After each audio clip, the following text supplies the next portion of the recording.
अस्सलाम वालेकुम। जैसा कि आपको मालूम है कैंसर एक वाक़ई बहुत ख़तरनाक बीमारी है लेकिन 100% लाइलाज नहीं है। अगर वक़्त पे तशख़ीस हो जाए और सही प्रॉपर ट्रीटमेंट मिल जाए तो बहुत सारे लोग रिकवर कर सकते हैं और वो करते आ रहे हैं। एक बहुत मुहलिक बीमारी और साथ ही साथ बहुत ही महँगा इलाज, लेकिन पाकिस्तान जैसे मुल्क में जहाँ एक तरफ इकॉनमी का ये हाल है कि लोगों की क़ुव्वत ख़रीद कम से कम होती जा रही है, वहाँ पे ऐसे भी बहुत सारे इदारे हैं including Shaukat Khanum memorial cancer hospital and research centre जो कि 30 साल से कैंसर का मुफ्त इलाज कर रहा है उन लोगों का जो कि ज़रूरतमंद हैं या इस इलाज को अफोर्ड नहीं कर सकते।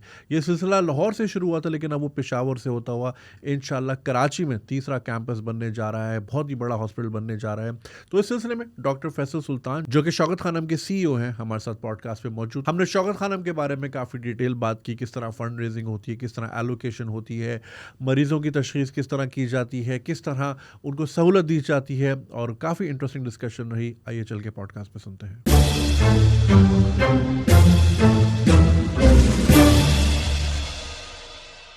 फैसल साहब अस्सलाम वालेकुम। वालेकुम अस्सलाम। बहुत शुक्रिया हमें ज्वाइन करने का।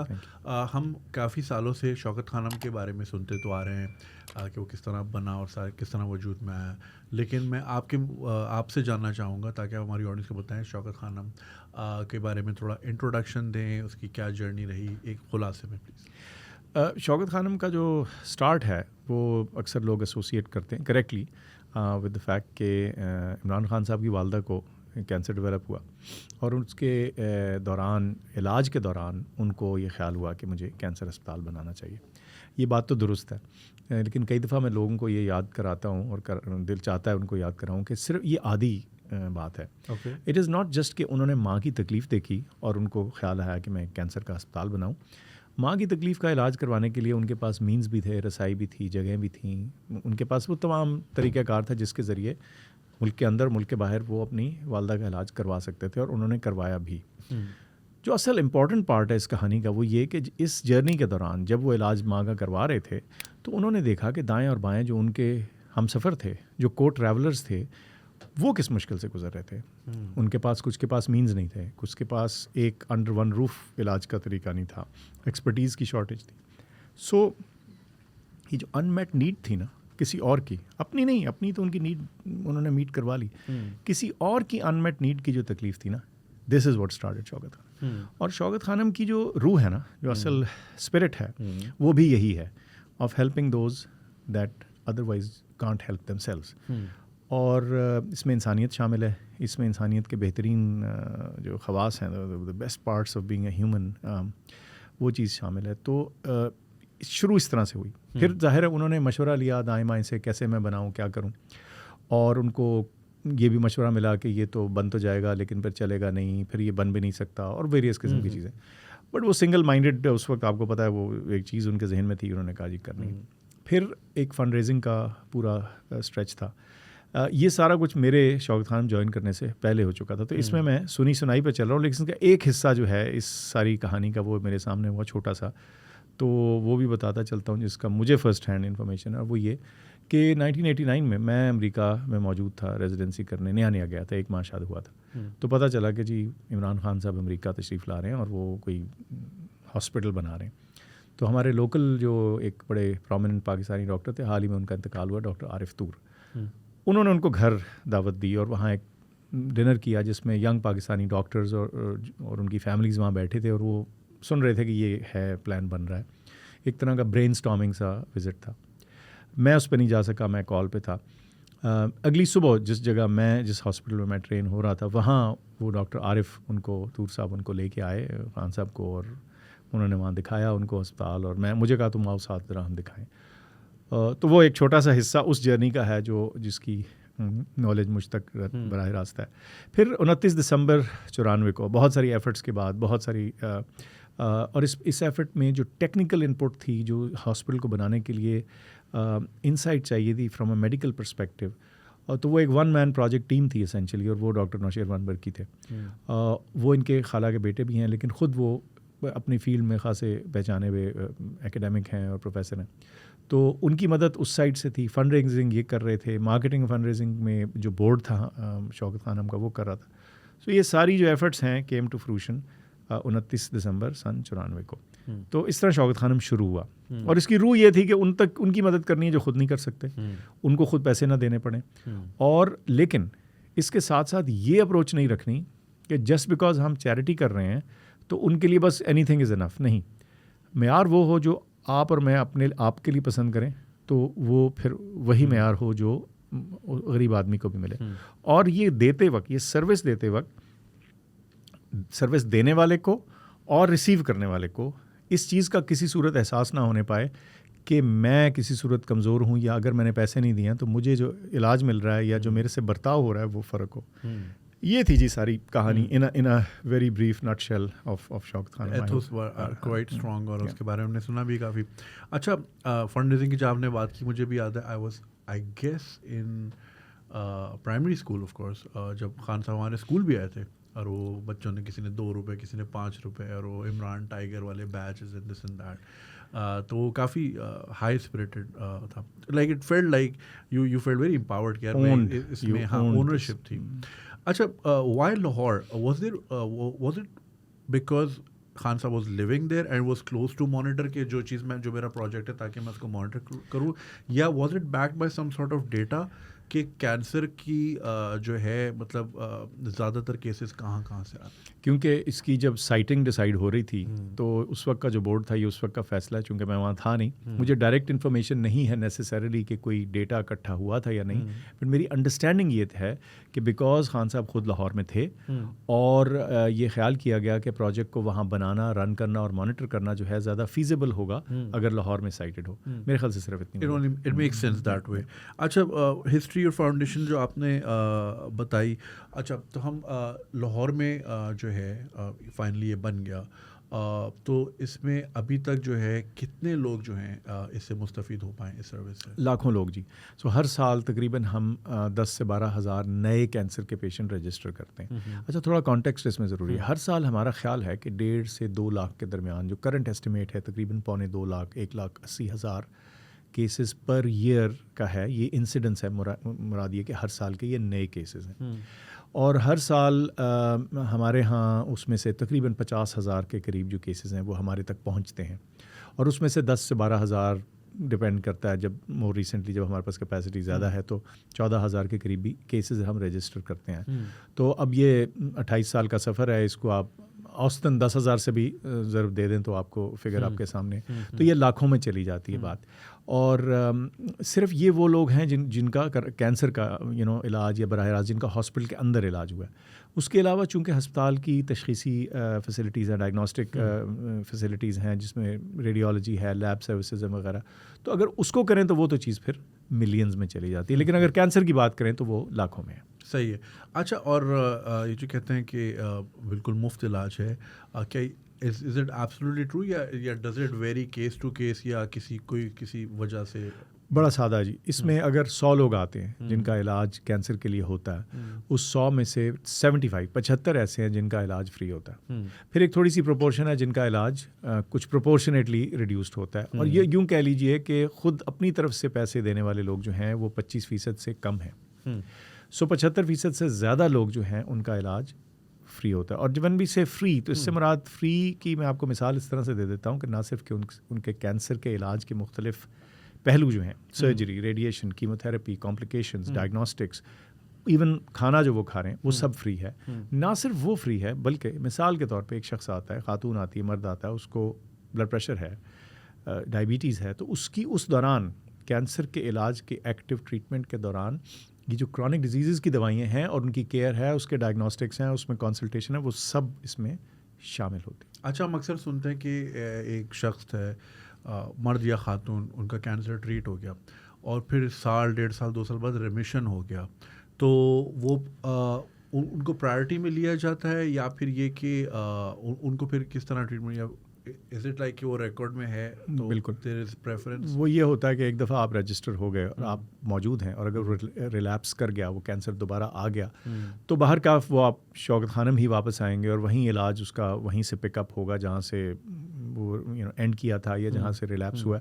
तो फिर एक तरह से वो हमारी जिम्मेदारी परपेचुअल बन जाती है, और किसी वक्त भी एट एनी गिवन टाइम हमारे पास उस साल और गुज़िश्ता साल के तो मरीज़ होते ही हैं जिनका इलाज हो रहा होता है और मुकम्मल हो रहा होता है, पर बहुत से मरीज़ होते हैं जो गुज़िश्ता सालों के होते हैं जो खुदा न खास्ता रिलैप्स कर गए हों और उनका इलाज भी जारी हो रहा होता है। तो एक लिहाज से वो हमारे परमानेंट हो जाते हैं और चूंकि हमारा रिकॉर्ड गोज़ बैक टू 1994 जिस दिन से अस्पताल शुरू हुआ, कंप्लीट रिकॉर्ड मौजूद है अब इलेक्ट्रॉनिक फॉर्म में, और जो पुराना था वो स्कैन होकर इलेक्ट्रॉनिक बना हुआ है। तो इसलिए जब भी कोई आता है तो सिर्फ वो नंबर डलता है तो हमें उनकी पूरी कथा दास्तान सामने आ जाती है। That's very important. अच्छा, पाकिस्तान में कैंसर के मरीज़ की क्या सूरत हाल है और मुल्क भर में इसके इलाज की क्या सहूलियात हैं? कैंसर की सूरत हाल जैसे मैंने अर्ज़ किया जी, तकरीबन 1.5-2 लाख का एस्टिमेट है। जो क्लोजेस्ट एस्टिमेट है वो 180,000 न्यू केसेस का है। अब बहुत सारे इदारे हैं जहां कैंसर का इलाज होता है, प्राइवेट, पब्लिक, नॉन प्रॉफिट, सरकार के, एटॉमिक एनर्जी कमीशन के। सो ये मिलजुल के एक कैंसर केयर जो है इसका एक पूरा सिस्टम मौजूद है। इसमें जो गैप है अक्सर जगहों में वो ये है कि अंडर वन रूफ कई दफ़ा नहीं होता। बहुत सी जगहों में रेडिएशन का इलाज है, कहीं कीमोथेरेपी है, वहाँ सर्जरी नहीं है, कहीं डायग्नोस्टिक्स नहीं है। कैंसर के मरीज़ की प्रॉब्लम ये होती है कि उसको सारी चीज़ें एक ही जगह एक मरबूत तरीके से चाहिए होती हैं, और वो तभी मुमकिन है अगर एक पर्पस बिल्ट या पर्पसली स्ट्रक्चर्ड एक फैसिलिटी हो जिसके अंदर डायग्नोस्टिक्स, ट्रीटमेंट, कॉम्प्लिकेशंस का इलाज, दीगर सपोर्ट सर्विसेज सारी मौजूद हों। तो ये गैप है असल में जो है। दूसरा जो गैप है वो ये है कि कैंसर केयर बेइंतहा महंगी है।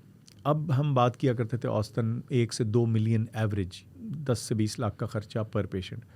अब मौजूदा रुपए की डिवेल्यूएशन के साथ वगैरह तो वो 2 मिलियन से तजावज़ कर गई है बात, अगर एवरेज भी देखें अक्सर कैंसर्स के लिए। तो जो दूसरा गैप है वो सिर्फ एक्सपर्टीज़ का या अवेलेबिलिटी का नहीं है, वो लोगों की जेब का है। अब अगर आप देखें किसी को, चलें सबसे उसकी लोएस्ट एस्टिमेट निकालें ना, 1 मिलियन, 10 लाख ले लें, 15 लाख ले लें। अब आप एक मिडिल क्लास शख्स को भी कहें कि तुम 15 लाख सडनली खर्चो अगले 6 महीने में ऑन कैंसर केयर, तो बहुत से लोगों के लिए ये एक तरह का, इसको बोलते हैं ना, आउट ऑफ देयर रेंज या आउट ऑफ कोर्स है उनके लिए। और उसके लिए उनके लिए जगह पैदा करना ताकि उनको ये फिक्र ना हो कि इस इलाज के पैसे कहाँ देने, this is the other gap. तो ये सिचुएशन है पाकिस्तान में। लेकिन ये मैं कहूँगा कि जो आज है, आज से 20 साल पहले की निस्बत या 30 साल पहले की निस्बत बहुत बेहतर है। ज़्यादा स्पेशलिस्ट मौजूद हैं, डायग्नोस्टिक्स बेहतर हैं, ट्रीटमेंट अवेलेबल है, लेकिन जो नीड है वो अभी बहुत आगे। प्रोपोर्शन जैसा कि हमारे यहाँ ज़ाहिर आबादी का तनासुब एक तरफ है और फिर उस लिहाज से उतनी एक्सपर्टीज़ नहीं आ रही। So what kind of a gap are we looking at के जैसे आपने बताया तकरीबन 1,80,000 केसेस हैं, हमारे पास एक्सपर्टीज़ क्या उसी तेज़ी से आ रही हैं या? एक्सपर्टीज़ का काफ़ी गैप है, और एक्सपर्टीज़ का गैप जो है उसका ताल्लुक मेडिकल ऑन्कोलॉजी में है, डायग्नोस्टिक्स में है, स्क्रीनिंग में है, सर्जिकल ऑन्कोलॉजी में है, रेडिएशन ऑन्कोलॉजी में है, नर्सिंग ऑन्कोलॉजी में है।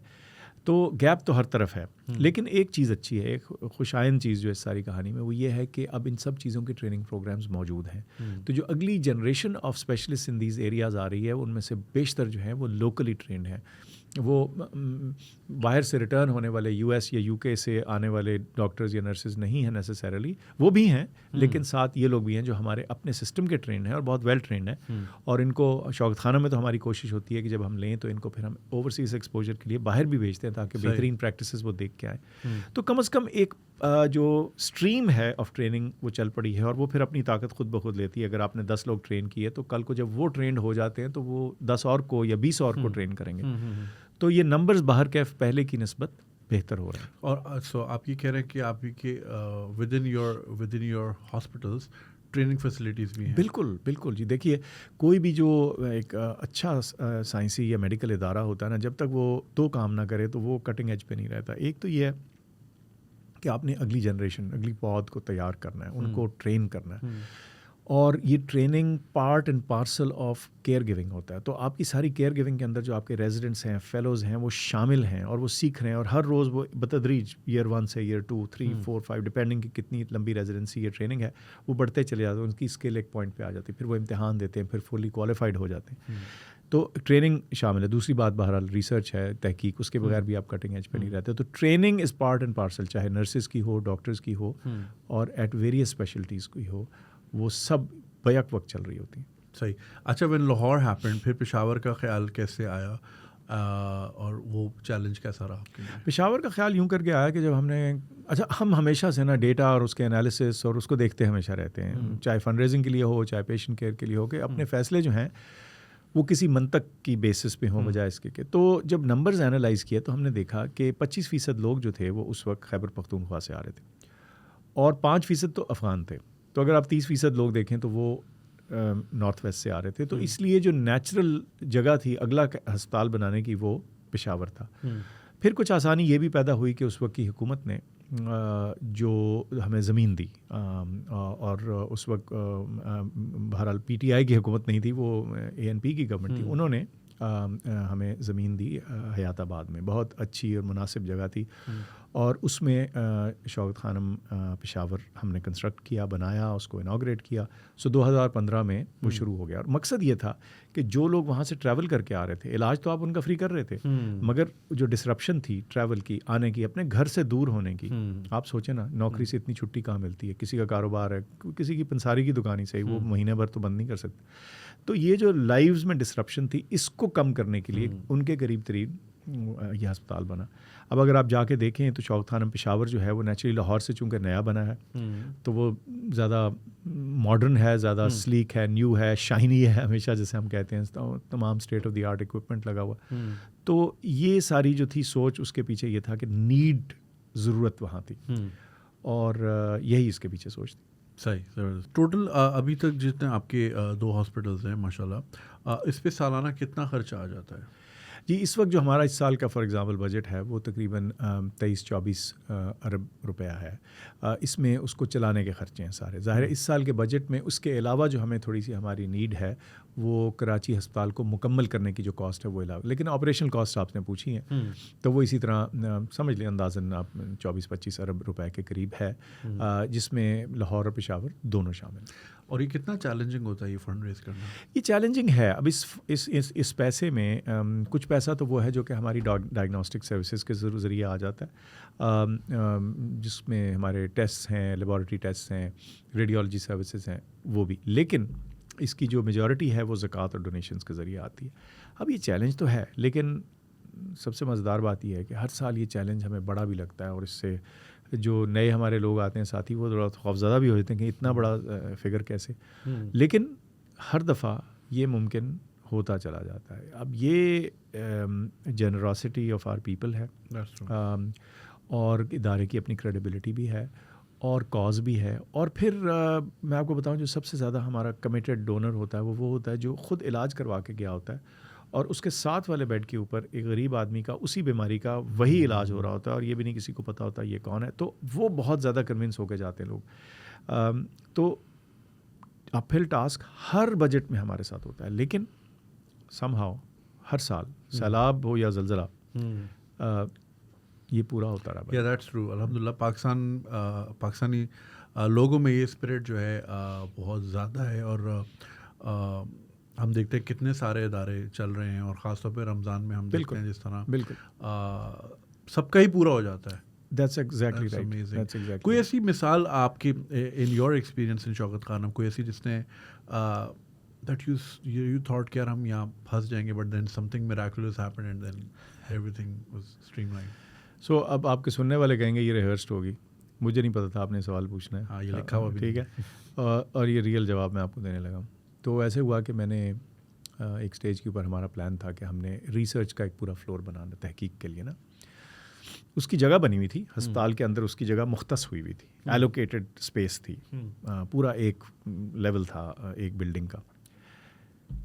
तो उसमें मुख्तलिफ स्टोर्स भी आ चुके थे, कुछ दीगर फंक्शनैलिटीज़, चूँकि खाली जगह पड़ी थी उसमें थी। तो एक स्टेज पे ख्याल आया कि नहीं, इनको सबको निकालो। तो उनको मैंने अब इंटरनली कहा, जी आप अपने लोग मूव करें, ये करें, वो करें, उस जगह को खाली करा दिया, और इन पैरेलल डिज़ाइन बनवाया कि ये कैसे रिसर्च फ्लोर बनेगी। उसका लेआउट बना प्रोफेशनल आर्किटेक्ट के ज़रिए, रिसर्च के स्पेशलिस्ट के ज़रिए वगैरह।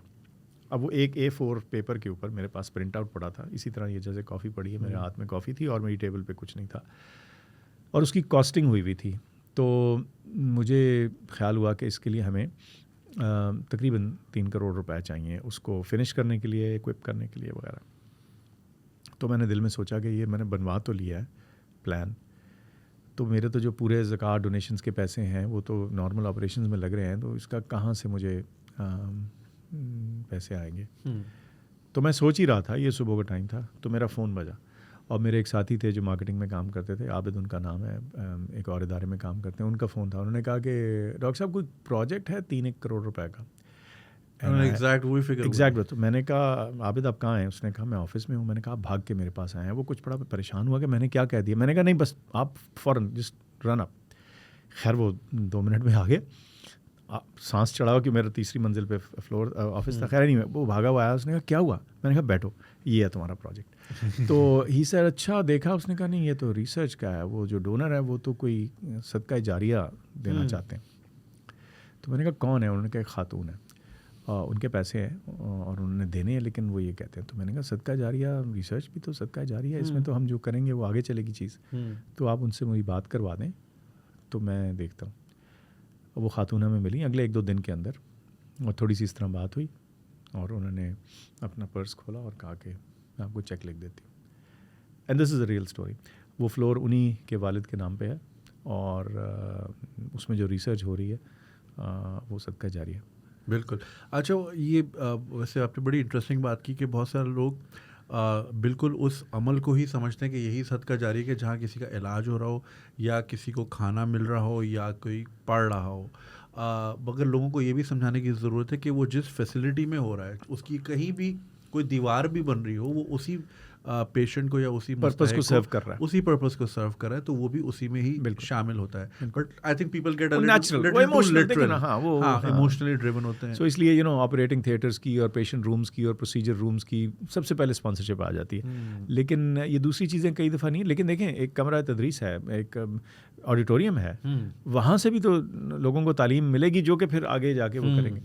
तो लेकिन आई मस्ट से वो खातून जो हैं माशाल्लाह उन्होंने बात को समझा और उन्होंने ओन किया उस बात का, और आज तक वो बड़ी प्राइड से इस चीज़ को कहती हैं कि उनके वालिद के नाम से वो रिसर्च होती। That's amazing. अच्छा अभी रमज़ान का महीना है, लोग इस महीने अपनी ज़कात अदा करते हैं। क्या ज़कात के पैसे, क्योंकि पीपल आर वेरी पर्टिकुलर कि भाई हमारे इस्लामिक असूलों के हिसाब से ही वो स्पेंडिंग हो, तो हाउ एक्यूरेट इज़ दैट? अच्छा वो बिल्कुल एक्यूरेसी के साथ चलती है, इन द सेंस कि हमने शरिया कंप्लायंस सर्टिफिकेट भी लिया इस रीअश्योरेंस के लिए कि देने वाले को तसल्ली रही कि ये जो पैसे हैं ये ज़कात के जो मसरफ़ है उनके मुताबिक, उन रूल्स के मुताबिक चीज़ चल रही है। उसमें जो आसानी है वो ये है कि हम वो प्रोसेसेस पहले से फॉलो कर रहे थे। सिर्फ ये है कि उसकी अब हमारे पास सर्टिफिकेशन है, तो हम ज़कात को कभी भी इंफ्रास्ट्रक्चर पे या इनडायरेक्ट चीज़ों पे नहीं लगाते। बाहर का ज़कात जो है उसका स्पेंड जो है वो बराह रास्त पेशेंट केयर के ऊपर होता है, और जो ज़कात आती है आमतौर पे पेशेंट केयर के लिए उससे तकरीबन डबल पैसे चाहिए होते हैं। तो ज़कात तो सारी एक्सपेंड हो जाती है, बल्कि डोनेशंस का भी कुछ हिस्सा जो है वो इसमें जाता है। सही। तो बिल्कुल मैं लोगों को कहूँगा कि इस पर तसल्ली रखें, क्योंकि बहरहाल एक हमारे पास प्रॉपर शरिया कंप्लायंस सर्टिफिकेट है ज़कात के इस्तेमाल के बारे में, ताकि इंश्योर हो सके कि जो उसके रिलीजियस कवायद हैं और जो रिक्वायरमेंट्स हैं वो पूरी हो रही हैं। That's very important. अच्छा इसमें एक और अहम पहलू है, ये तो हो गया ना कंप्लायंस का सर्टिफिकेट का जो तरीक़ाकार है वो as structured, as laid out वो करेक्ट है। लेकिन हमारा चूँकि हमने इन्वेस्ट किया हुआ है एक हॉस्पिटल इंफॉर्मेशन सिस्टम में जो होम ग्रोन था, हमने खुद बिल्ड किया, जिसके फाइनेंशियल, एडमिनिस्ट्रेटिव और क्लिनिकल डोमेन्स हैं। तो जब कभी आप आके इलाज करवाएं तो अगर आपने पैरासीटामॉल भी आपको मिली है या कोई टेस्ट भी हुआ है या जो एक्सरे हुआ है या स्कैन हुआ है, हर चीज़ या डॉक्टर के नोट्स हैं वो एक जगह एक रिकॉर्ड में मौजूद है। तो इसको ट्रैक करना भी बहुत आसान है। तो अगर आप मुझसे आगे पूछें कि भाई ये शख्स है, इसका इस तरह इलाज हुआ, तो मैं आपको डाउन टू द लास्ट रुपी बता सकता हूँ कि इसके ऊपर किस किस चीज़ पे, किस किस मद में और किस किस स्पेसिफिक आइटम के ऊपर उनका इलाज। अच्छा कभी कभी लोग इस तरह भी डोनेट करते हैं, फॉर एग्जांपल ये बंदा मैं भेज रहा हूँ तो इस पे जो भी हो तो आप मुझे यू कैन बिल मी, या फिर मुझे इसकी ट्रांजैक्शन, क्योंकि अभी तो ऐसा होता है जैसे फॉर एग्जांपल अगर मैंने 10,000 रुपये या 50,000 रुपये ज़कात की मद में दिए तो वो तो स्प्रेड आउट होगा, वो शायद 500 यहाँ लग रहा है इस तरह करके ना। But can people specify this as well? People can specify कि मुझे मेरी जो डोनेशन या ज़कात है वो एक शख्स को जाए, लेकिन शख्स वो चुन नहीं सकते। अच्छा। सो हम ये कहते हैं कि हम आपको चॉइस देंगे हमारे एक्सेप्टेड मरीज़ों में, जो मरीज़ हमारे सिस्टम में एक्सेप्ट हो चुके हैं उसमें से आप चुन लें, बच्चा, बड़ा, औरत, मर्द, किसी इलाके का। आप कहते हो मैं फ़लाने शहर से हूँ, मैं कोहाट से हूँ, मैं कोहाट का बंदा, वहाँ तक बिल्कुल बात ठीक है। लेकिन ये नहीं हो सकता कि आप अलग से चुन के कहेंगे इसका इलाज कर दो, क्योंकि जब उसको हम डालेंगे तो वो फिर जो हमारी लाइन में दूसरे बाकी लोग हैं उनका हक माना जाता है। तो स्पॉन्सर ज़रूर कर सकते हैं आप, लेकिन ऑफ एन एग्जिस्टिंग पर्सन जो कि सिस्टम में एक्सेप्ट या हो चुका है या होने वाला है या शुरू अभी उसका इलाज शुरू हो रहा है, उसकी तमाम डिटेल्स और स्टोरी हम आपको बताते रहते हैं। सक्सेसेस, चैलेंजेस, खुदा न खास्ता फेलियर्स, वो भी सारी चीज़ें आप तक आती हैं. तो you can pick and choose but from a existing list of people. अच्छा, I recently went to Azad Kashmir और वहाँ पे एक एनजीओ है, एक इदारा है, वो बहुत सारे स्कूल्स चला रहा है. तो उन्होंने वो एक चीज़ बताई थी कि अगर आप किसी स्टूडेंट की तालीम का अखराजात बर्दाश्त करते हैं तो वो हर साल उसकी ट्रैक रिपोर्ट, उसकी प्रोग्रेस रिपोर्ट, बच्चे का क्लिनलीनेस किस तरह का है, उसका कॉन्फिडेंस लेवल क्या है, मार्क्स कितने आए, प्रोग्रेस रिपोर्ट इस तरह करके. तो ये सब कुछ हम देते हैं. ये सब कुछ आप ये सब कुछ हम देते हैं. ये बड़ी ज़बरदस्त चीज़ उसकी जो क्लिनिकल ट्रैक है ना सारी, उसको कीमो लगी, वो बेहतर है, रिमिशन में है, खुदा न खास्ता रिलैप्स कर गया, भला चंगा होकर घर चला गया, वो सारी चीज़ हम आपको देते हैं. उसकी तस्वीर और नाम भी होती है इजाज़त से. अच्छा, मरीज़ की इजाज़त. सही. हाँ, दैट्स वेरी इंपॉर्टेंट. क्योंकि अच्छा, इस पे लोग हमारे यहाँ तो खैर लोग इन चीज़ों को समझते नहीं. हिपा कंप्लाइंस जी, बड़ी इंपॉर्टेंट एक चीज़ होती है. मैं किसी ज़माने में मेडिकल ट्रांसक्रिप्शनिस्ट था. अच्छा. तो हमें तो बड़ा ये पहले तो यही पढ़ाया जाता था.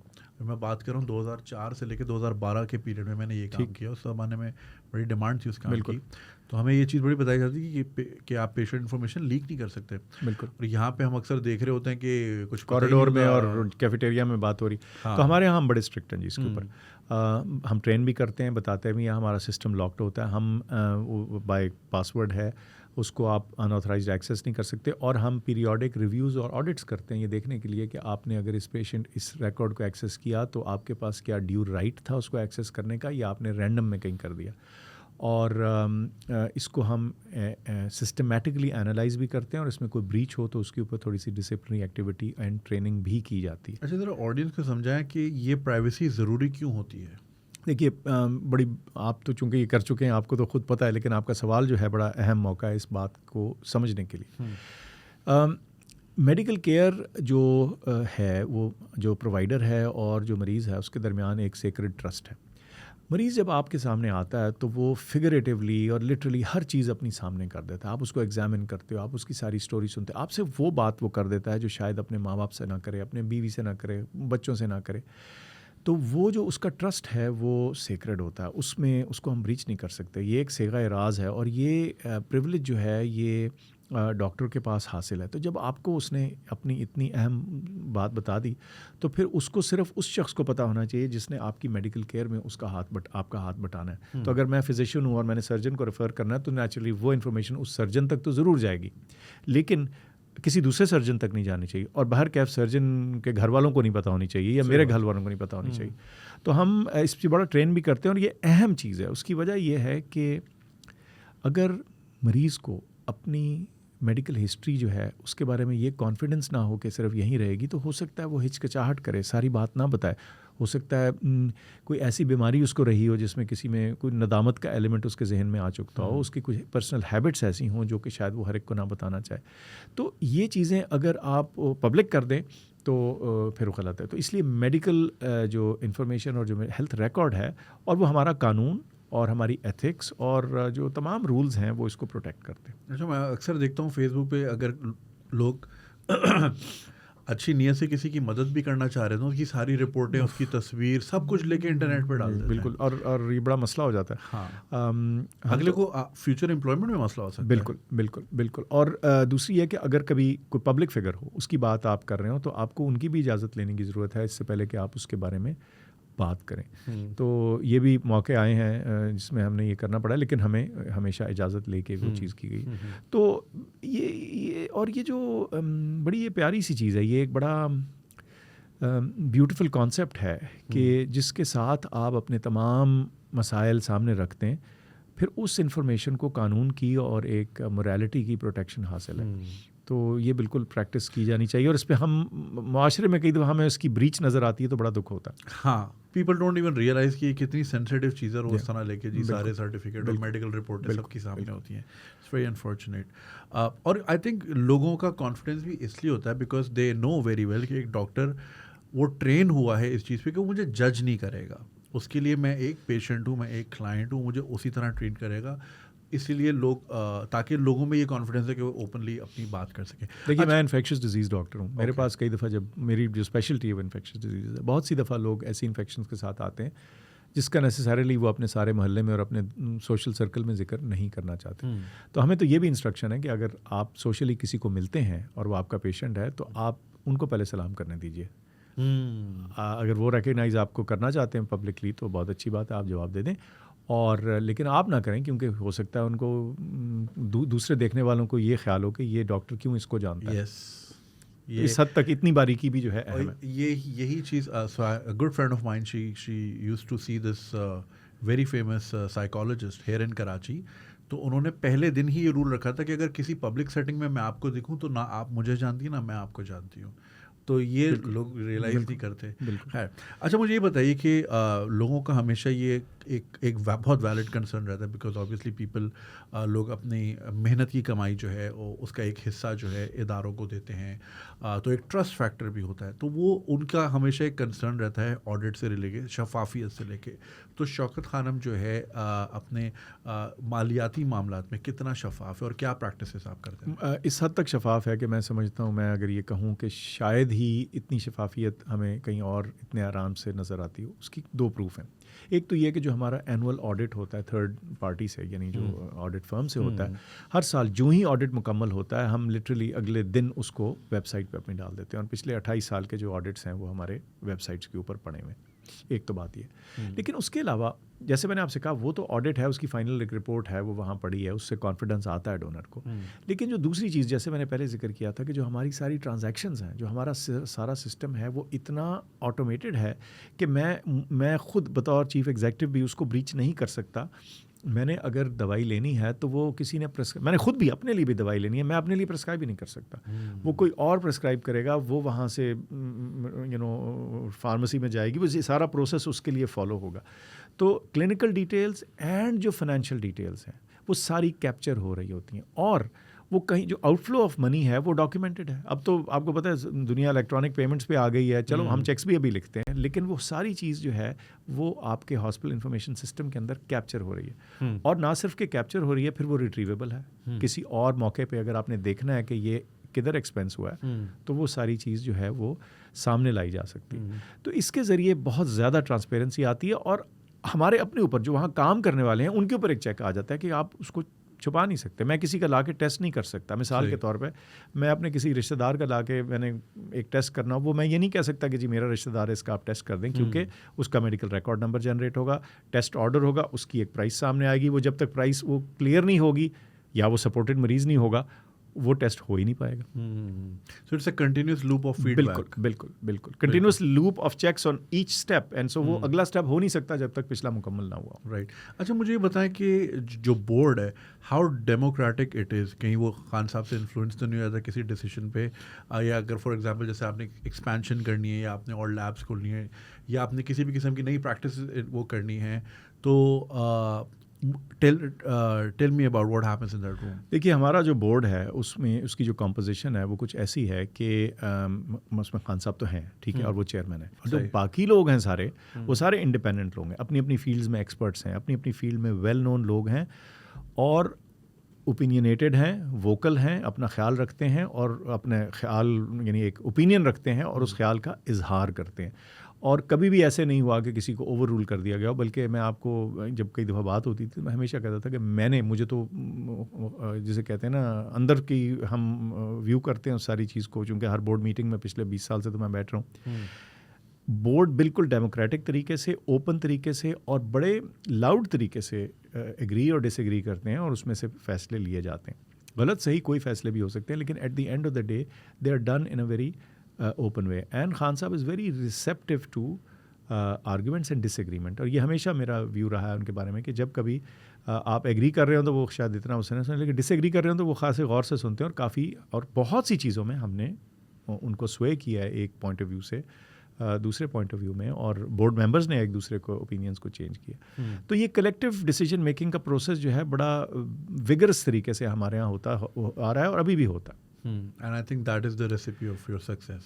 It is indeed। देखिए क्योंकि एक सर जोड़ के जो फैसला होता है ना वो हमेशा मुशावरत वाला फैसला बेहतर होता है। तो बड़ा मुशावरत वाला एनवायरनमेंट होता है। और चूंकि आपने डेटा सामने रखना ना, डेटा की कुछ लैंग्वेज ऐसी है, फैक्ट सामने रखने ना, तो उसको फिर आर्ग्यू नहीं कर सकते उससे। That's true. अच्छा, लैब कलेक्शन सेंटर के बारे में बताइए। अच्छा, अब हमारी जो इनकम सोर्सेज हैं, जैसे बताया ज़कात और डोनेशन है, लेकिन एक बहुत अहम सोर्स हमारा अपना रेवेन्यू है। क्योंकि देखिए, आप और मैं और दीगर हमारे डोनर्स जो हैं वो डोनेशन देते हैं, छोटी बड़ी सब, वो मरीज़ के इलाज के लिए तो बराह रास्त जा रही है, कुछ इंफ्रास्ट्रक्चर के लिए भी जाती है, लेकिन वो डोनेशन जाती हैं। अब मैंने आपको बताया ज़कात तो पूरी की पूरी पेशेंट पे लग जाती है। तो हमें और भी इनकम चाहिए अपने इंफ्रास्ट्रक्चर को मेंटेन करने के लिए, चलाने के लिए और रोज़मर्रा के अखराजात के लिए। उसमें जो हमारे लैब टेस्ट हैं और दीगर डायग्नोस्टिक्स हैं और कुछ क्लिनिकल सर्विसेज हैं, वो एक स्टेडी रेवेन्यू सोर्स हमें लाती रहती हैं। और मुल्क भर में तकरीबन 200 के करीब लैब कलेक्शन पॉइंट्स हैं। फिर अब होम सर्विस बहुत से शहरों में मौजूद है। तो इसके ज़रिए होता ये है कि कंज्यूमर को एक अच्छा टेस्ट मिल जाता है, मेयार का टेस्ट मिल जाता है एक्रेडिटेड लैब से, और साथ साथ हॉस्पिटल को एक सोर्स ऑफ रेवेन्यू मिल जाता है। नेचुरली अगर आप एक 100 रुपये का टेस्ट कर रहे हैं तो उसमें कुछ तो खर्चा ही उसका होगा, लेकिन जो भी मार्जिन आता है, वो प्रॉफिट आता है, वो सीधा जाता है हॉस्पिटल की मेन अकाउंट में। तो वो भी एक अल्टरनेट सोर्स ऑफ रेवेन्यू हमारे पास रहता है, जिसकी वजह से हमारी लॉन्ग टर्म सस्टेनेबिलिटी जो है, मैं समझता हूँ कि बड़ी ये एक उसका अच्छी स्ट्रैटेजी है। And eventually it goes back to the public in any case. Redistribution हो जाती है उसकी वन वे और द अदर। सही। अच्छा, मुझे ये बताइए कि कमिंग्स जो साल है उसके लिए कितनी डोनेशंस की रिक्वायरमेंट है? अच्छा, जो इस साल का हमारा ऑपरेशनल बजट है वो तकरीबन अप्रॉक्सीमेटली 24 बिलियन रुपीज़ के करीब है, जैसे मैंने आपको अर्ज़ किया। प्लस माइनस थोड़ा सा इसमें हो सकता है एज द ईयर गोज़, लेकिन हमें इसके अलावा तकरीबन 15 अरब रुपए और चाहिए to build the Karachi hospital. So मिला के तकरीबन 40 अरब 39 बिलियन रुपीज़ का टोटल बजट है, कंसोलिडेटेड सारा कुछ। अब अभी फिगर बड़ी है, और आपने भी, आपके चेहरे पे भी एक तासुर आया कि देखो इतनी बड़ी फिगर है, लेकिन मैं आपको बताऊं, और खान साहब नाराज़ होते हैं कि भाई ये फिगर को हम पब्लिक डोमेन में डिस्कस करें तो वो कहते हैं तुम इंडिविजुअल डोनर को परेशान ना कर दिया करो। लेकिन बताना सारा इसलिए ज़रूरी है कि हमने एक टोटल फिगर बतानी है। लेकिन सच में बताऊँ, ये वो कतरा कतरा दरिया बनता है और हमेशा इतने सालों से बनता चला आ रहा है। जब भी ये फिगर्स बढ़ती हैं, हमारा बोर्ड भी इसका नोटिस लेता है, उनकी भी देख क्या कहते हैं, रेज देयर आईब्रोज। खान साहब हिमसेल्फ चेयरमैन भी कहते हैं अच्छा इतना बजट है, इसका कैसे करना है, क्या इसके मीन्स एंड तरीके हैं। लेकिन कंसिस्टेंटली किया जाए, ट्रांसपेरेंटली किया जाए, आप अपनी सर्विस लेवल मेंटेन रखें, और जो ये क्वालिटी और इक्वालिटी की हम बात करते हैं, मरीज़ को सर्विस देते रहें। हमारा पाकिस्तानी, चाहे वो पाकिस्तान के अंदर बैठा है या पाकिस्तान से बाहर बैठा है, वो अपने पैसे के साथ बहुत फ़राख दिल है। ये नहीं हुआ, इसीलिए मैंने आपसे कहा सैलाब हो या ज़िलज़ला, वो आप से शायद पुराना है वो एक वो जिंगल होती थी, सैलाब हो या ज़िलज़ला जाने बचाते हैं। तो सैलाब हो या ज़िलज़ला, हमारे यहाँ कभी हमारी कोई सर्विस बंद नहीं हुई, क्योंकि पैसे देने वालों ने हमेशा अपनी डोनेशंस दी हैं। Even in times of alternate requirement, जब नेशनल कैलेमिटीज़ भी थी, तो भी हमारे पैसे अगर थोड़े कम भी हुए हैं तो इतने ही थे कि हमारा काम जो है वो रुका नहीं। अच्छा, मुझे ये बताइए कि करंट इकोनॉमिक क्राइसिस से ज़ाहिर है जो मुल्क गुजर रहा है, और लोगों की ज़ाहिर है परचेजिंग पावर में काफ़ी फ़र्क भी पड़ा है, रिसेशन में ही हैं एसेंशियली हम। आपने कोई नोटिस किया है, कोई ट्रेंड्स में चेंजेस आए हैं? आपको स्ट्रगल करना पड़ रहा है थोड़ा सा? स्ट्रगल इनफ्लो में नहीं है, पैसे लोग दे रहे हैं, ठीक है, और बल्कि बढ़ चढ़ के दे रहे हैं। मुझे लगता है वो ऑलमोस्ट कैलकुलेट कर रहे हैं कि कितनी डिवैल्यूएशन हुई है, तो उसके मुताबिक ठीक है, यही कमाल। लेकिन चैलेंज क्या है? चैलेंज ये है that the same money is not going that far. वो हर चीज़ की कीमत, चाहे आपने इक्विपमेंट की मेंटेनेंस करानी है, अब जिस कंपनी से आपने अपना CT या MRI या रेडिएशन मशीन का कॉन्ट्रैक्ट, सर्विस का कॉन्ट्रैक्ट करना है, उनके भी खर्चे बढ़ गए।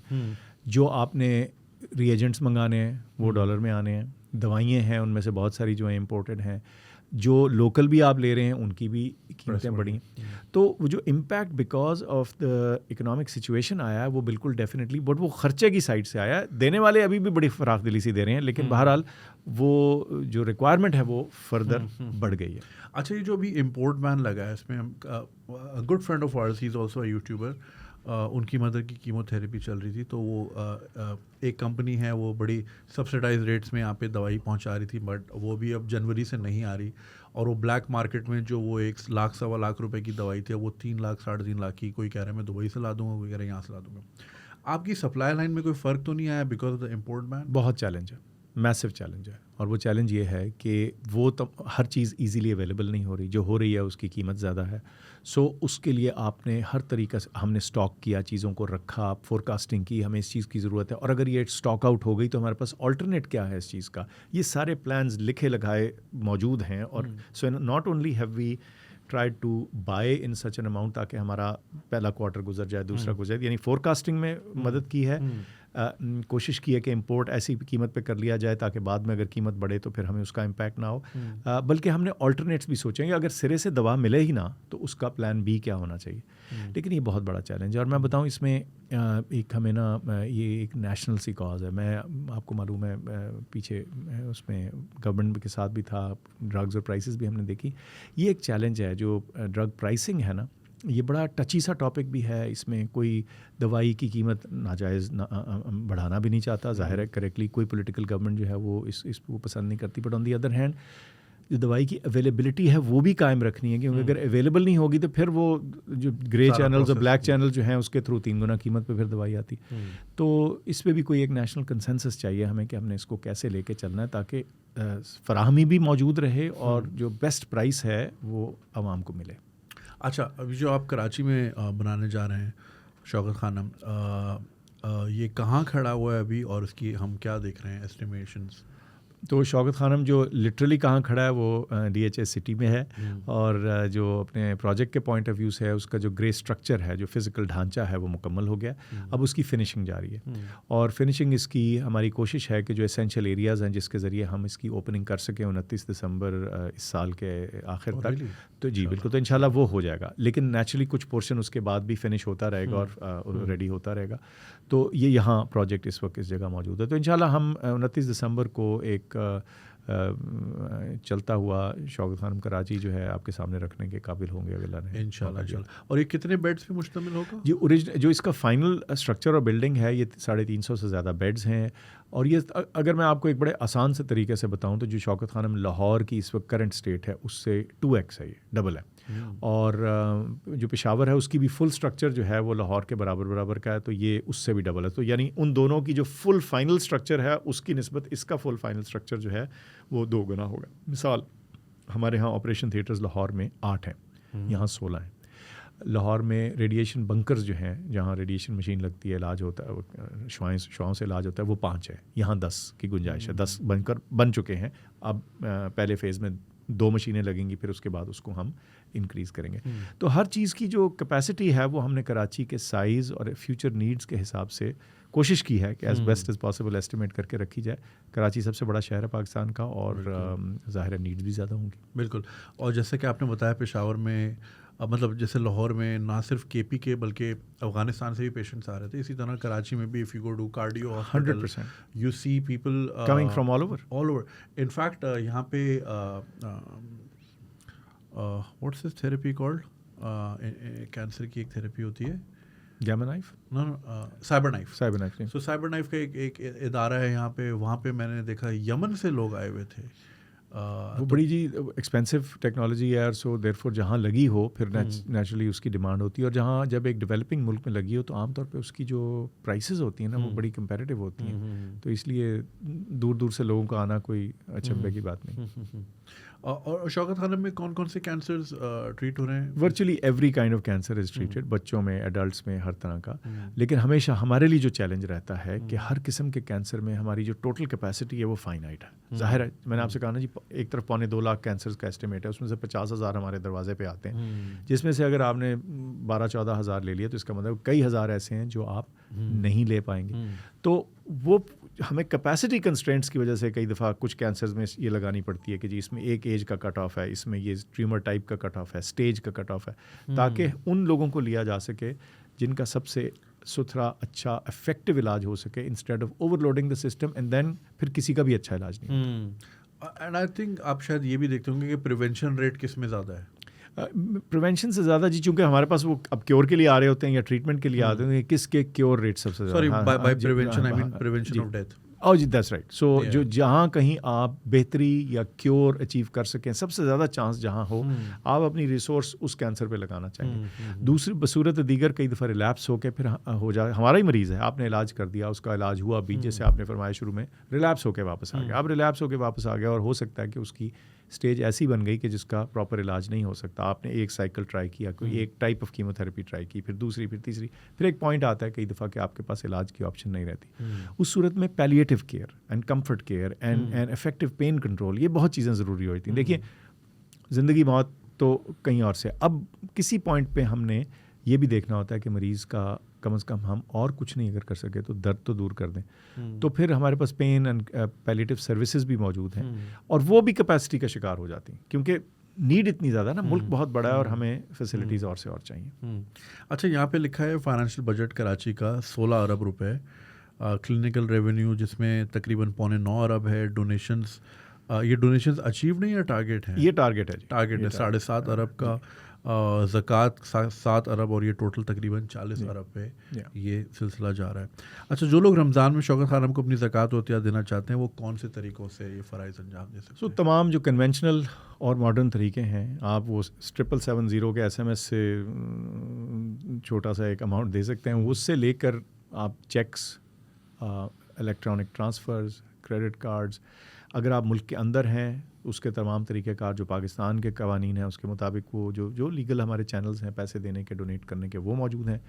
जो हमारे सपोर्टर्स UK में हैं, USA में हैं, कनाडा में हैं, ऑस्ट्रेलिया में हैं, UAE में हैं, इन सब के अपनी अपनी एंटिटीज़ हैं जिसके ज़रिए ये पैसे दे सकते हैं, फिर वो हमें पैसा ट्रांसफ़र हो जाता है। और अगर कोई डोनर्स ऐसी जगह पे हैं जहाँ हमारी लीगल एंटिटी कोई नहीं मौजूद, तो वो बराह रास्त पाकिस्तान के अंदर डोनेशन दे सकते हैं। तो तमाम द न्यू मॉडर्न से लेकर जो पुराने तक तरीके हैं सब तक, और हम कहते हैं कि बिल्कुल हमेशा डॉक्यूमेंटेड दें, रसीद लें, हमें भी आसानी होती है। आप हमारे डोनर बनते हैं, हम आपको रीच आउट करते हैं, हम आपको बताते हैं हम क्या कर रहे हैं, और आपके कोई सवाल हों तो आप हमसे राब्ते में आ सकते हैं। तो डॉक्यूमेंटेड डोनेशंस में ही हम बिलीव करते हैं। और and it's easy to follow up, क्योंकि आपने तो हर साल ज़ाहिर है आपको टारगेट्स हैं, तो it's easier to reach out. बिल्कुल 100%, क्योंकि जब हमें पता हो कि हमारा ये डोनर है, ये इसकी इतनी कैपेसिटी है देने की, तो फिर हम उनसे उतनी ही की दरख्वास्त और इल्तजा कर सकते हैं ना, तो वो भी आसानी हो जाती है।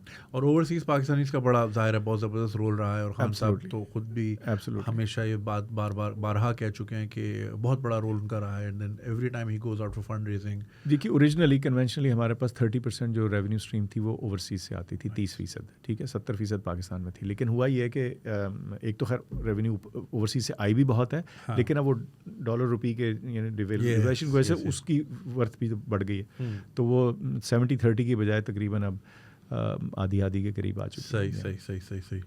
अच्छा, any plans for Balochistan in future? जी, सो कराची ज़रा कंसोलिडेट हो जाए, रन हो जाए, तो इसके बाद हमारे जो एडिशनल प्लान्स हैं फ्यूचर के, उसमें भावलपुर भी है और क्वेटा भी है। सही। लेकिन हम प्रेमेच्योरली नहीं करना चाहते, हम बहुत स्टेप बाय स्टेप हो, इस जगह को स्टेबलाइज़ किया जाए, इस अदारे को प्रॉपरली जिसे कहते हैं कंसोलिडेट किया जाए, फिर आगे का कदम उठाया। अच्छा, आपने जैसे बताया कि ऑब्वियसली सस्टेनेबिलिटी होनी चाहिए इदारों में, ताकि वो ऑटो पायलट पे ज़्यादातर चलें। तो डायग्नोस्टिक्स के अलावा are there any other sources of revenue that you guys are looking into? दो चीज़ें जी, एक हमारा एंडाउमेंट फ़ंड है, उसमें हमने पैसे रखे हुए हैं, वो मुश्किल वक्त के लिए हैं, और उसकी जितनी इनकम आती है हम उसके अंदर फ़िलहाल डाल देते हैं, बल्कि हर साल हम एंडाउमेंट फ़ंड के अंदर फर्दर पैसे थोड़े से डाल देते हैं हमारी अपनी रेवेन्यू स्ट्रीम से। और फिर मैं यहाँ वाज़ेह कर दूँ, वो ज़कात नहीं हो सकती, क्योंकि ज़कात तो सारी उस साल खर्च हो जाती है। कई दफ़ा लोग ये भी सवाल पूछ देते हैं। तो एंडाउमेंट फ़ंड कायम है, मौजूद है, लेकिन वो एक तरह का मुश्किल वक्त का सहारा है आपके लिए। उसके अलावा हमारी जो कुछ हम थोड़ी बहुत इसकी वो करते हैं, हमारा जो हॉस्पिटल इंफॉर्मेशन सिस्टम है वो हमने बहुत सस्ते दामों क्या मैं कहूँ डोनेशंस हैं, ज़्यादातर जो पब्लिक सेक्टर को दिए हैं वो तो डोनेटेड तौर पे दिए हैं, लेकिन कुछ सेल्स भी किए हैं, तो कुछ थोड़ी सी रेवेन्यू स्ट्रीम वहाँ से भी आती है। लेकिन वो ज़्यादातर मैं समझूंगा कि हमारी कंट्रीब्यूशन टू सोसाइटी है, क्योंकि हमारे पास एक अच्छा बना हुआ रोबस्ट सिस्टम है। सो सरकारी और गैर सरकारी और प्राइवेट और नॉन प्रॉफिट सारे हर किस्म के इदारों में हमारा सिस्टम अब वो चल रहा है, और उन इदारों की रोबस्टनेस, उनकी ट्रांसपेरेंसी, उनकी डेटा ड्रिवन अप्रोच जो है उसको स्ट्रेंथन कर रहा है। तो हमें इस पर भी बड़ी खुशी है। सही, कंट्रीब्यूशन इनटू सोसाइटी की। That's wonderful. अच्छा, ऑब्वियसली जैसे आपने बताया कि कैंसर पेशेंट्स जो हर साल का जो एक नंबर है वो इतना बड़ा है कि वो सर्व नहीं हो पाता। हाउएवर हमारे यहाँ दूसरी भी बहुत सारी बीमारियाँ हैं जो कि ज़ाहिर है जिनके numbers are outgrowing the existing infrastructure. So in future कोई प्लान है कि शौकत खानम किसी और for example Shaukat Khanum cardio hospital या Shaukat Khanum infectious disease anything? Shaukat Khanum का जो कैंसर का मिशन है वो फ़िलहाल उसको हम पूरा नहीं करते. जब वो पूरा कर लिया फिर सोचेंगे. सही मेक सेंस. अच्छा, मुझे बताइए कि how advance is the technology that we are using in Shaukat Khanum? देखिए, तमाम फील्ड्स में, चाहे सर्जरी हो, रेडिएशन हो, कीमोथेरेपी जिसको मेडिकल ऑन्कोलॉजी बोलते हैं, सपोर्ट सर्विसेज हैं, आईसीयू केयर है, डायग्नोस्टिक्स हैं, हर वक्त हमारी कोशिश होती है कि जो बेस्ट लेटेस्ट टेक्नोलॉजीज़ हैं उन तक रसाई हासिल रहे. अब एक डेवलपिंग मुल्क में हो के बहुत सारी ऐसी टेक्नोलॉजीज़ तक रीच करना एक चैलेंज होता है. तो हमारी हमेशा कोशिश होती है कि ये देखें कि इसका क्या ये कितनी बेनिफिशियल है और कॉस्ट बेनिफिट रेशो भी इसकी क्या है, और क्या ये साइंटिफिकली प्रूवन हो रही है कि ये. इसकी सबसे बेस्ट मिसाल पेट सीटी है. पेट सीटी स्कैनर साल से चल रहे थे, लेकिन जब हमें ये लगा कि अब पेट सीटी के बगैर मॉडर्न कैंसर केयर की तशखीसी जो एलिमेंट्स हैं, जो उसकी डायग्नोस्टिक्स हैं, वो कंप्लीट नहीं हो सकती, तो we became the first ones to install a PET CT. और उसके लिए हमें साइक्लोट्रॉन अलग से लगाना पड़ा, क्योंकि पहला स्कैनर था तो साइक्लोट्रॉन तो मार्केट में मौजूद नहीं थे, तो इसलिए हमें पेट सीटी तो लगा साथ साइक्लोट्रॉन लगाना पड़ा उसके रेडियो आइसोटोप के लिए. सो उसमें बहुत हैवीली इन्वेस्ट किया गया, और हमेशा ये हम करते हैं. लेकिन बहरहाल याद रखिए कि मेडिकल की फील्ड में हर रोज़ कोई नई चीज़ आ रही होती है. तो अगर मैं ये कहूँ कि नहीं जी जो आखिरी चीज़ भी रेडी हुई है वो आके यहाँ लगी हुई है, कई दफ़ा ऐसे नहीं होता. थोड़ा देखना सोचना पड़ता है, अपने फाइनेंसेस भी देखते हैं. और साथ साथ थोड़ा एक जिक्र मैं करता चलूँ सर्टिफिकेशंस का, क्योंकि वो भी एक इन्वेस्टमेंट इनटू मॉडर्ननेस है, इनटू मॉडर्निटी है, इनटू हाई टेक है, जो बड़ी ज़रूरी है. मैं बतौर CEO ऑफ शौकत खानम तो बैठ के आपको कह सकता हूँ जी हम बहुत अच्छा काम कर रहे हैं, बट आपको कैसे ये यकीन दहानी है कि हम अच्छा काम कर रहे हैं या किसी मेयार का कर रहे हैं? तो इसके लिए इदारे मौजूद हैं जो कि ये सर्टिफिकेशन थर्ड पार्टी हैं जो आके आपको सर्वे करते हैं, और बड़ा एक्सटेंसिव सर्वे होता है. 1, 2, 3 हफ्ते वो बैठ के एक चीज़ आपकी झंझोड़ के निकाल के देखते हैं. और ऐसा एक इदारा है called joint commission international. Pakistan में सिर्फ तीन इदारे ऐसे हैं जो सर्टिफाइड हैं, और हम वो वाहिद इदारा हैं जिसकी जॉइंट कमीशन की एंटरप्राइज एक्रेडिटेशन है, जिससे मुराद ये है कि एक से ज़्यादा हस्पताल वाला जो ऑर्गेनाइजेशंस हों उनकी जो कोऑर्डिनेटेड जो मरबूत फंक्शनिंग है उसके बारे में वो सर्टिफिकेशन दें. तो we were the third ones to get the JCI certification. हमसे पहले आगा खान और शिफा कर चुके थे. लेकिन फिर ये जो एंटरप्राइज एक्रेडिटेशन है ये हमें इसलिए महसूस हुई कि हमारा लाहौर में भी कैंपस है, पेशावर में भी है, और कराची में भी बनना है. तो बहुत ज़रूरी है कि मैं आपको बता सकूँ कि एक थर्ड पार्टी कहती है कि ये पूरा सिस्टम जो है as a coordinated highly effective entity काम करता है. तो अगर एक जगह में आपके क्वालिटी और पेशेंट सेफ्टी के स्टैंडर्ड्स एक जैसे हैं, तो क्या दूसरी जगह भी वैसे हैं, और क्या आपके तीनों सेंटर्स आपस में बातचीत भी करते हैं, एक दूसरे के लेसन्स लर्न होते हैं कि नहीं, तो आपकी कनेक्टिंग क्या है एंटिटी ऊपर से. तो ये सर्टिफिकेशन भी हमने हासिल की, और इसका मकसद यही था, एक हमें तसल्ली हो कि भाई हम बेहतर काम कर रहे हैं, स्टैंडर्ड्स बढ़े, क्योंकि जब आप सर्टिफिकेशन करने जाते हैं तो आपको गैप्स मिलते हैं, आपको पता चलता है कि ओहो यहाँ तो हमसे एक चीज़ मिस हो गई. तो वो कवर होता है. और फिर जब मैं आपके सामने आता हूँ, आप मेरे डोनर हैं, तो मैं आपको कहता हूँ कि देखिए मैंने तो अस्पताल की तारीफ़ करनी है, मैं वहाँ काम करता हूँ, लेकिन आपको कैसे तसल्ली होगी कि मैं सच बता रहा हूँ जब एक तीसरा शख्स आके, थर्ड पार्टी जो अनरिलेटेड है, वो आगे कहता है कि हाँ एक मेयार को ये पूरा कर रहे हैं. And same goes for auditing. Exactly, इसीलिए ऑडिट थर्ड पार्टी क्यों करती है. वो फाइनेंशियल ट्रांसपेरेंसी का जिक्र है, ये ऑपरेशनल है. ज़बरदस्त. सही. ये जो जॉइंट कमीशन का एंटरप्राइज है, ये ग्लोबली दुनिया भर में ये जो एंटरप्राइज एक्रेडिटेशन वाला स्टैंडर्ड है, इसमें we were the second hospital in the world to get this. Really? जी बिल्कुल. फर्स्ट वन कौन है? फर्स्ट वन कोई मैं UAE में शायद हॉस्पिटल है, मैं आई एम नॉट श्योर कि कौन सा है, लेकिन so we were the second ones in the world. And बड़ी इस पर एफर्ट लगी, क्योंकि कोऑर्डिनेशन जो है ना वो एक बड़ा एक सेंसिटिव सा टॉपिक होता है. आपने मेक श्योर करना है कि जहाँ अगर आपने एक जगह से एक लेसन हासिल किया, आपकी फार्मेसी में पता चला कि अगर लेबल ऐसा हो तो उससे ये खुदा न खास्ता रिस्क हो सकता है, तो क्या आपके सिस्टम में इतनी एफिशिएंसी मौजूद है और इतनी कोऑर्डिनेशन मौजूद है कि आपके सारे सिस्टम में वो चेंज जो है वो इम्प्लीमेंट हो. तो ये उस एक छोटी सी मैंने मिसाल दी है, इसकी और बहुत सी उनकी बारीकी है. ये तो बड़ी इंपॉर्टेंट चीज़ है. इनफैक्ट ऑर्गेनाइजेशंस को तो ये प्रैक्टिस करनी चाहिए और करती होंगी, क्योंकि लर्निंग ऑर्गेनाइजेशन आपने होना ना. परफेक्ट तो आप किसी दिन भी नहीं होते. जब भी जहाँ पहुँचते हैं जो अगला मरहला है वो आपसे आगे ही होता है। अच्छा, don't you think it's like a living miracle that in a country like Pakistan, जो कि फाइनेंशियली वैसे ही चैलेंज्ड रहता है, है। प्रेशर में रहता है। आप भी ज़ाहिर है, आपने भी ज़ाहिर है दुनिया भर घूमी है। अमेरिका में तो लोग अगर फिसल जाए तो एम्बुलेंस नहीं बुलाते, $1200 कौन देगा। यहाँ आपको एम्बुलेंस भी फ्री मिलती है, आपका किडनी भी फ्री में डायलिसिस हो जाता है, आपका कैंसर भी फ्री में हो जाता है। Don't you think we are a living miracle? जी, हम बड़े रिजिलियंट लोग हैं, बावजूद हमारे मुश्किलात के। बहुत सारी प्रॉब्लम्स भी हमारे यहाँ हैं और हमें बहुत सी इस्लाह की भी ज़रूरत है। सबको अपनी गिरेबान में भी देखना चाहिए कि हम कैसे अपने आप को बेहतर करें। लेकिन ये भी बात दुरुस्त है कि पाकिस्तान में when it comes to social causes, ये बड़ा कमाल है कि लोग सडनली उस मामले में जो है वो अपना बटवा खोल के पैसे देने में या चेक लिखने में कोई वो जिसे कहते हैं ना, गैप नहीं डालते, बल्कि टैक्स देते हुए शायद वो ना कर रहे हो, लेकिन यहाँ लोग फराख दिल हो जाते हैं।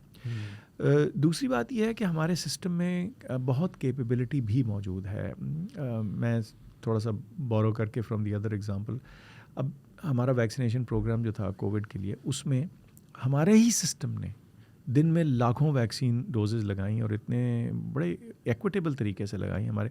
तो वो कोई आसमान से तो नहीं उतरे थे ना, वो कोई दूसरे मुल्क से तो नहीं आए थे, वो पाकिस्तानी थे जो कर रहे थे सारा ये प्रोग्राम।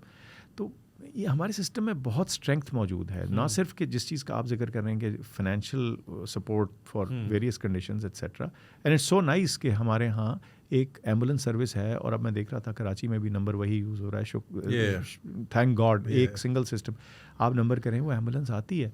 तो how nice that is for a developing country. और साथ साथ ये जो दूसरी मैं बात करता कि हमारे सिस्टम में कैपेबिलिटी की कमी नहीं है। कई दफ़ा मुझे लगता है थोड़ी सी ऑर्गेनाइजेशन हम बेहतर कर लें तो हम अपनी बहुत सी चीज़ें और बेहतर कर सकते हैं। आई थिंक मेरा भी आर्ग्यूमेंट यही है कि we have been blessed with a lot, it's just a point of management. We have all the tools to make a Ferrari, लेकिन जिसने बनानी है वो उसके केपेबल नहीं है। अच्छा, आपने अभी कोविड का जिक्र किया, तो टेल अस अबाउट कि जब एकदम कोविड की इमरजेंसी आ गई, मतलब आप दूसरी जगह, आप लोगों का सारा फोकस था, एकदम ग्लोबल पेंडेमिक आ गया, तो ये आपने फ़ौरन किस तरह फिर आपने मामलात किए, और फिर जैसे वैक्सीनेशन का सिलसिला था वो तो कैसे? देखिए, मैं तो उस दौरान यहाँ से चला गया वहाँ, तो यहाँ जो सारी मैनेजमेंट थी, हमारी जो टीम थी, डॉक्टर आसिम उसको लीड कर रहे थे और जो बाकी हमारे कॉलीग्स हैं, साथी हैं, तो शौकत खानम ने अपने आप को उसके लिए बहुत इफ़ेक्टिवली रीटूल किया। कोविड की जो गाइडलाइंस थी, कैसे मरीज़ों को हैंडल करना है, जो इन्फ्लक्स है पेशेंट्स का, उसका क्या तरीक़ाकार होगा, कोविड के साथ जो मरीज़ आ रहे हैं जिनको इलाज की ज़रूरत है उनका क्या होगा, स्टाफ को कैसे प्रोटेक्ट करना है। पहले तो वैक्सीन्स नहीं थी, जो दीगर प्रोटेक्टिव टेक्निक्स थी वो कैसे इस्तेमाल होंगी, जब वैक्सीन आ गई तो उसका कैसे इस्तेमाल करना है, तो बड़ा इफेक्टिवली किया गया। अच्छा, इसकी मैं ज़्यादा खुल के तारीफ़ इसलिए कर सकता हूँ इस एस्पेक्ट की, क्योंकि मैं इसमें खुद शामिल नहीं था। तो मैं आपको बता सकता हूँ कि ये काबिल तारीफ़ बात थी, ये अमेजिंग था कि कोविड के दौरान शौकत खानम ने अपना जॉइंट कमीशन की रीसर्टिफिकेशन कराई। बहुत से इदारे ग्लोबली ने ऐसे थे जिन्होंने वो करवा दी, पोस्टपोन करवा दी कि जी कोविड ख़त्म होगा तो हम कराएंगे। यहाँ सारे ये जो शहर के बच्चे थे, इन्होंने कहा नहीं, हमने तो इसके दौरान ही करनी है, क्योंकि as we are a functional organisation तो हमारी क्वालिटी तो कायम है, तो हम कैसे कह सकते हैं कि हम अभी ना करवाएं। तो शौकत खानम लाहौर की जो 3 साल के बाद रीक्रेडिटेशन थी वो 2021 में हुई ड्यूरिंग कोविड। तो इसीलिए मैं कह रहा हूँ, इसकी मैं बहुत ज़्यादा खुल के तारीफ़ कर सकता हूँ, क्योंकि इसमें मैं बराह रास्त बजाते खुद शामिल नहीं था। तो that showed the strength of the team. तो सॉरी जी, तो मेरा ज़ाहिर है उस वक्त फोकस कहीं और था, मैं I was out of the hospital. अच्छा, as this is what for my own learning कि as an infectious disease specialist, why was COVID so different between India and Pakistan? India में हमने देखा कि लोग बेचारे ऑक्सीजन सिलेंडर लेके फुटपाथों पे हैं, मगर पाकिस्तान में वो सिचुएशन नहीं हुई, हालांकि मोर और less factors in one word अगर मैं बताऊँ ना, तो पाकिस्तान की जो कोविड एफर्ट थी ना, वो कोऑर्डिनेटेड और डेटा ड्रिवन थी। एक टेबल के गिर्द, ये तो ज़रा छोटी टेबल है, ज़रा लंबी टेबल थी, लेकिन एक टेबल के गिर्द हुकूमत का सारा स्ट्रक्चर मौजूद था, हर किसी के साथ कोऑर्डिनेशन थी, टेक्निकल एक्सपर्टीज़ मौजूद थी, ग्लोबली हम कनेक्टेड थे। तो पाकिस्तान की एफर्ट में हमारी our ability to have a coordinated response for our 220 million people, मेरे ख्याल से वो जो जैसे कहते हैं ना यूनिक फीचर था, और उसकी वजह से हम थोड़ी बेहतर सिचुएशन में रहे। ऑक्सीजन की आपने बात की, मैं उसका भी जिक्र कर देता हूँ। देखिए, इंडिया में ऑक्सीजन के मसले पड़े, ठीक है, क्यों, और वो होता ये नहीं है, होता है कि किसी भी कहत में आमतौर पे रॉ सप्लाई मौजूद होती है, डिस्ट्रीब्यूशन की प्रॉब्लम्स आ जाती। यहाँ भी यही था, उनको भी जो प्रॉब्लम आई वो डिस्ट्रीब्यूशन में, कहीं ऑक्सीजन मौजूद थी लेकिन दूसरी जगहों में जहाँ चाहिए थी वो उसको उतना इफेक्टिवली शायद ले जाने में मुश्किल आई। हमारे यहाँ जब सबसे पहले एनालिसिस हमने किया ऑक्सीजन की रॉ सप्लाई का, तो पाकिस्तान के अंदर तो वो तकरीबन 5 lakh metric ton, 5,500 metric ton per day था दिन का जो टोटल प्रोडक्शन थी।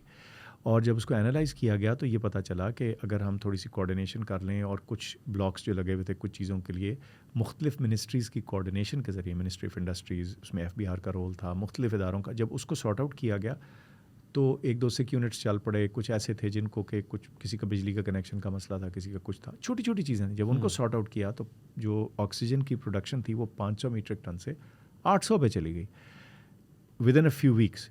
नतीजा ये हुआ कि जो second, third, fourth, fifth waves आई, उसमें जो एडिशनल रिक्वायरमेंट आई ऑक्सीजन की वो पूरी हुई। अगर ये पहली वेव में ना इसके ऊपर एफर्ट की गई होती इसको ऊपर लाने के लिए, तो सब्सिक्वेंट वेव्स में शॉर्टेज होती।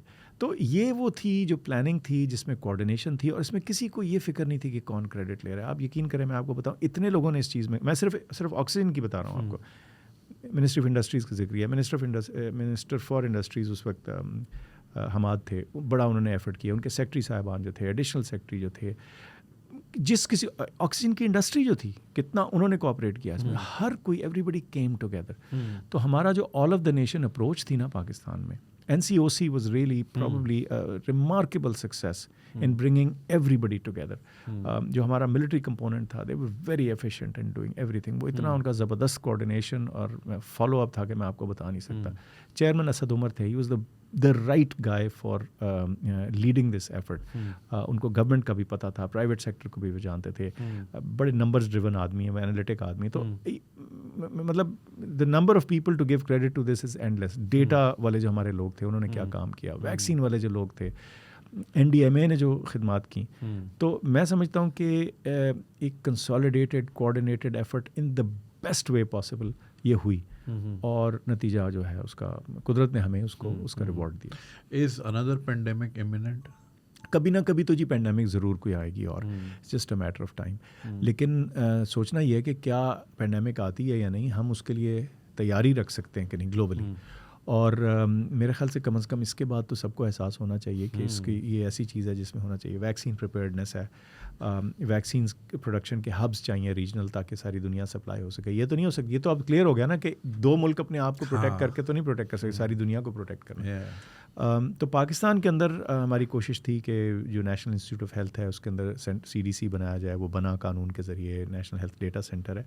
अब वो आहिस्ता आहिस्ता कंसोलिडेट होंगे, उसके अंदर स्टाफ आएगा, सिस्टम्स आएंगे, ताकि अगली दफ़ा हमें भाग दौड़ के कोई NCOC बनाने के बजाय एक बना बनाया इदारा मौजूद। बस आपने सिर्फ स्टार्ट करना है, आपने और उसके कोल्ड टेस्ट होने चाहिए। आप उसको एक्सरसाइज करें, जिसे कहते हैं ना, वो ड्रिल्स की जाए। फैज़ल साहब, any last word for all the donors out there, all the listeners? देखिए जी, ये शौकत खानम आपका इदारा है, आपने बनाया, और इतने सालों में ये चला अगर है और ये फला फूला है सिर्फ इसलिए कि हमारे डोनर्स जो हैं उन्होंने इंतहाई फ़राख़ दिली का मुज़ाहरा किया, चाहे पाकिस्तान के अंदर हों, चाहे पाकिस्तान से बाहर हों, और काम इदारा कर रहा है। और आगे हम ये कराची बना रहे हैं। चूँकि आज हम कराची में बैठे हैं, मेरी खुसूसन कराची के डोनर्स से दरख्वास्त होगी कि ये आपका इदारा है। अब ये शौकत खानम लाहौर नहीं है, शौकत खानम पेशावर नहीं है, अब ये शौकत खानम पाकिस्तान है, कराची है। और तो आपका शहर है, आप इसको सपोर्ट कीजिए, और आपको इसमें आप प्राइड लेंगे। जब आप 5 साल गुजरेंगे, 10 साल गुजरेंगे, तो आप पीछे मुड़ के देखेंगे और आपको एक फंक्शनल अच्छा इदारा, लोगों की, गरीब आदमी की खिदमत करता हुआ, गरीब नहीं सिर्फ, इवन अमीर आदमी की खिदमत करता, हर तमाम वॉक्स ऑफ लाइफ की खिदमत करता नज़र आएगा, तो आपको एक प्राइड होगी। और आपने बड़ी अच्छी बात की कि आपकी जनरेशन के लोग छोटे थे जब ये सारा चीज़ हुई है। नाउ माशाल्लाह ऑल ऑफ यू आर, आप लोग इन्फ्लुएंसर्स एंड यूट्यूबर्स हैं, और आप लोगों की कितनी रीच है। सो मैं समझता हूँ कि ये छोटे बच्चे भी हैं आज, आपकी जो अगली जनरेशन है उसको भी हमें स्पार्क करना चाहिए इस फीलिंग से of helping those that can't help themselves. That's true. तो मेरा ये मैसेज है जी। Thank you so much Faisal साहब, बहुत शुक्रिया आने का और एक्सप्लेन करने का फंक्शनैलिटीज़ ऑफ द ऑर्गेनाइजेशन, और किस तरह ये फल फूल के माशाल्लाह आज कराची में भी इंशाल्लाह होने जा रहा है। आई होप आप लोगों ने काफ़ी कुछ सीखा होगा, और जैसे कि फैसल साहब ने भी कहा कि शौकत खानम अब सिर्फ लाहौर नहीं, शौकत खानम पाकिस्तान है, और हमें इस मिशन को आगे लेके जाना है, लेकिन वो तभी पॉसिबल है जब हमने जिस तरह दूसरे कॉजेज़ में पाकिस्तानी हमेशा पेश होते हैं, हमने शौकत खानम को भी जो है उतना ही भरपूर साथ देना है। तो प्लीज़ डोनेशन दिल खोल के दीजिएगा। वैसे भी रमज़ान है, अपनी ज़कात, खैरात और फितरात या डोनेशंस आप शौकत खानम के लिए वक्फ कर सकते हैं। डिस्क्रिप्शन में तमाम डिटेल्स मौजूद हैं। अगर आपको लगता है कोई ऐसा सवाल जो मैंने ना पूछा हो और इस पॉडकास्ट का हिस्सा होना चाहिए था, ज़रूर कमेंट में लिखिएगा। Will try to get that question to Faisal साहब। अपना ख्याल रखिएगा, आपसे मुलाकात होगी इंशाल्लाह अगली पॉडकास्ट पे। तब तक अपना ख्याल रखिए। खुदा हाफिज़।